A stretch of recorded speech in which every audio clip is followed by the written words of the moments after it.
Within the visual novel medium, rural towns are a fairly common setting. Having said that, I believe there are two main types of depictions regarding that sort of locale. One treats it in a more idealistic way, usually portraying it as a place of healing and rest, think Senran Banka or Summer Pockets, and the second one treats it in a more realistic way, often not hesitating to show their decadent situation. This later representation was far more common in the early 2000s, when the Nakiga genre was the bread and butter of this medium, and, personally, I find it to be far more captivating. This was one of the main reasons why I decided to give a shot at today's VN, an old yet endearing game released back in 2001 and developed by Silky. Hey there, this is Marin, and this is my review of Flutter of Birds, Tori-tachi no Habataki.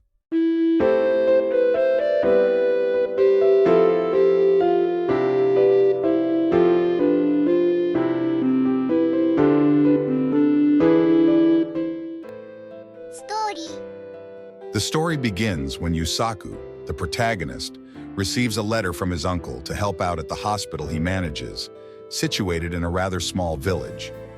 Yusaku, despite being nothing more than a medical college student, decides to take up the offer, thinking that perhaps that experience will provide him the opportunity to further expand his knowledge. Upon arriving, he quickly remembers one small issue. He has no idea how to reach the hospital. Thankfully, a young girl, going by the name of Shirop, is kind enough to guide him to his destination, where she's also residing as a patient. Once there, Yusaku reunites with his cousin and childhood friend Ibuki, who's also, by chance, working at the hospital as a nurse apprentice. It doesn't take long for Yusaku to get acquainted with the rest of the patients he will have to look after, even if his inexperience might get in the way of things going as smoothly as he would want. And with this game being a Nikig, you know things won't exactly go in a smooth way. If you are familiar with this genre, you might already be well aware of how things work. Basically, the game does its best to present all the characters as charming and cute as it can to make sure that things hit harder when the actual drama appears, usually in an unexpected way. That being said, with this game being mostly set in a hospital, you technically already know what dramatic plot development is waiting for you, which is that most of these girls are suffering from an illness. To be honest, even at the time of this game's release, this sort of premise wasn't that uncommon for a Nikig, at the very least when it came to individual character routes. Just look at popular titles such as Canon, The First Memories Off, or Kana Imudo. I want to say Dukyusei 2 was the first Araj to include this type of character back in 1995, but there might be another earlier precedent that I'm not aware of. At any rate, for the Nikig formula to materialize, the game obviously needed another sort of tragic twist to make sure it dragged the reader through the mud. In the case of Flutter of Birds, the second twist is knowing the actual illness these girls are afflicted with. The game is surprisingly detailed with both the symptoms and treatments of the illnesses it deals with, often not pulling any punches with some depictions. Another aspect where the game was surprisingly accurate was regarding the medical philosophy of the hospital itself. One of the main themes of the story is the bond of trust between the patient and the doctor or practitioner, where humanitarian policies that value the will and autonomy of the patient are emphasized over cold and aggressive treatments. This theme was handled with care and was also intertwined nicely with the actual narrative and the inner conflicts of the protagonist, as well as the actual relationships between him and the girls. Speaking of which, I think the characterization of said girls needs praising. They all feel very grounded without falling into the usual character tropes of the medium. This gives the relationships a realistic and believable tone, which further accentuates some of their more dramatic moments. I would say most of them are quite likable, with one exception. Well, technically two. Of all the girls, I found Mayama to be rather obnoxious. She has a slightly defiant attitude, which I would usually be completely okay with, but I simply feel it didn't gel that well with the protagonist's personality. Funnily enough, this has to do with one of the themes of this game, as in the bond of trust between two people. I've seen trust compared metaphorically to a wall between two individuals. The thicker the wall is, the stronger the trust is. So when two people meet for the first time, you have to be careful with that wall, as it is very thin and anything could just break it.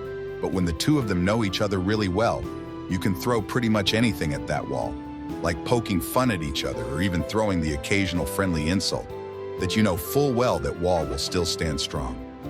Going back to the game, It feels to me like in every single interaction between the protagonist and Mayama, they both kept crossing the limits of their mutual trust and were always breaking that imaginary wall. As a result, their relationship didn't feel that satisfying to me. Perhaps for that reason, I actually liked her bad ending more than the good one. The other character that I didn't like that much was the protagonist himself. For the largest portion of the plot, he was fine, but there were a couple of routes where his dumb decisions nearly ruined those story arcs for me. But outside of them, the rest of the cast was strong and charismatic. I think this is a good moment to talk about the routes and how they work. The game is structured into two parts. During the first, you choose the location you want to go, where you will see a shortish scene that could either be filler or a plot-relevant one for whatever girl you are chasing. Well, that is, if you guess correctly where the girl is.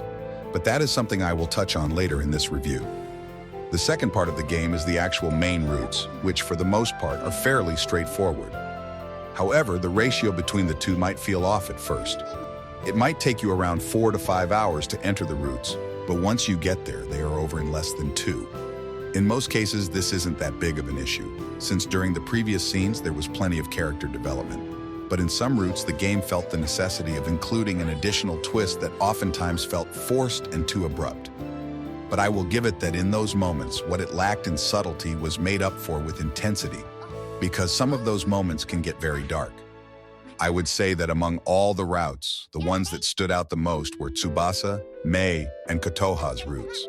Tsubasa had a really difficult choice right in the middle of the route, which made it quite memorable.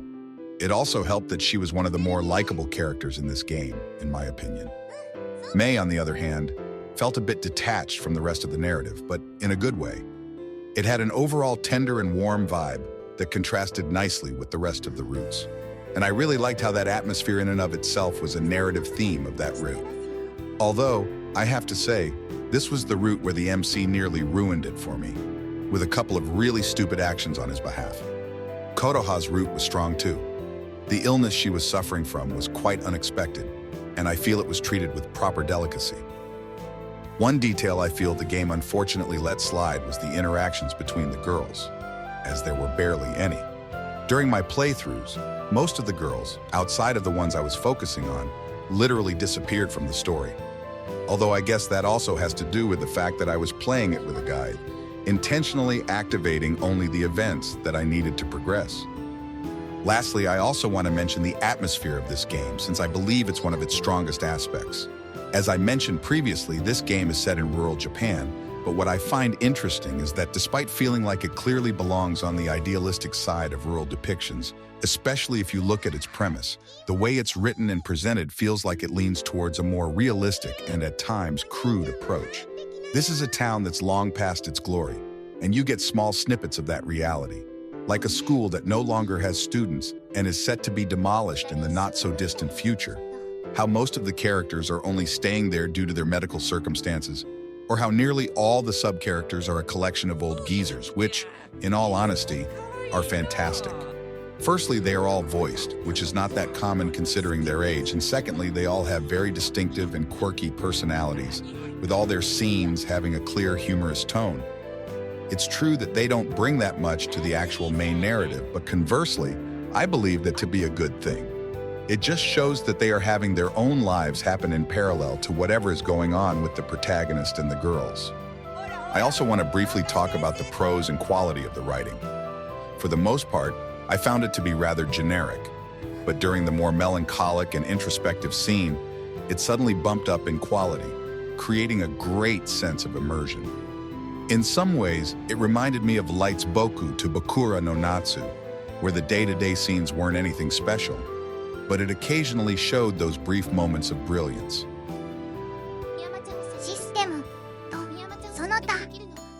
Now on to the game's mechanics and general systems. And I have to say, this game is straight up evil.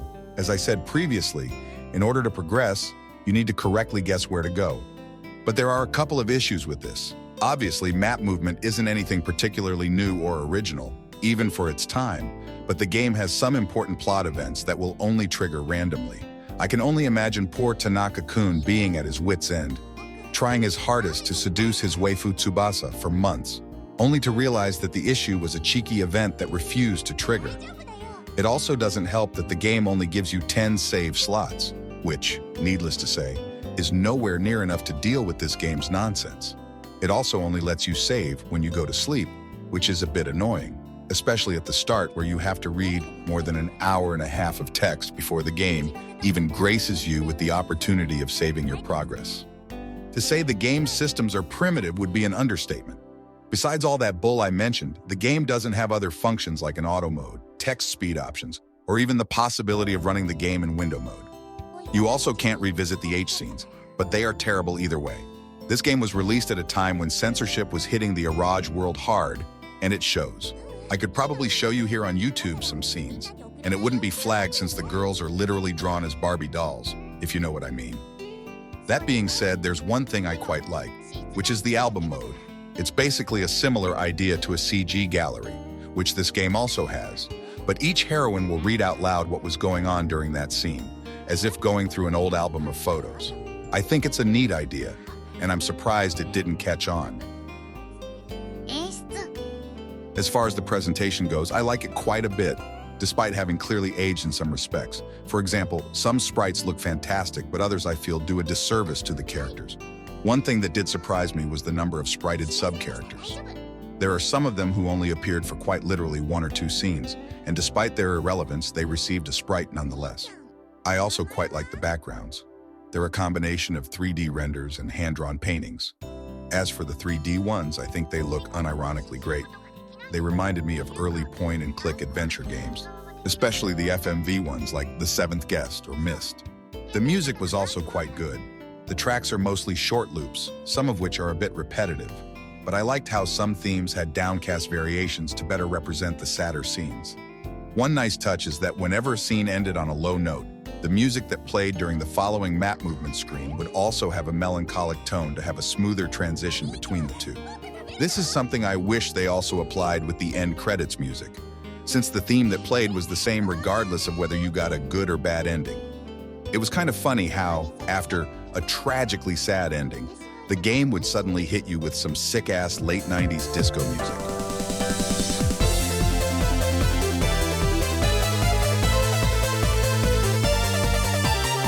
Don't get me wrong, the track is a banger, but yeah, it was a bit jarring. In conclusion, Flutter of Birds is a visual novel that does admittedly show its age, especially in its gameplay systems, which can at times be frustrating. That being said, if you can put up with those annoyances, what's left is an earnest attempt at telling an emotional story with endearing characters and a soothing atmosphere that will easily absorb you if you are in the mood for a melancholic narrative. I give Flutter of Birds a 7.5 out of 10. And that's going to be it for the review. I'm surprised at how much I had to say about this random VN. And to be honest, I don't know if it was way too long or if it even needed a numerical score at the end. I'm still kind of figuring out which format would be best for these. I don't want to sound like the typical YouTuber, but do let me know in the comments if you prefer this type or if shorter reviews are better. If not, I will just do as I feel. Although I guess it depends on whether I find the VN interesting enough or not. Anyway, thanks for watching. Miran out.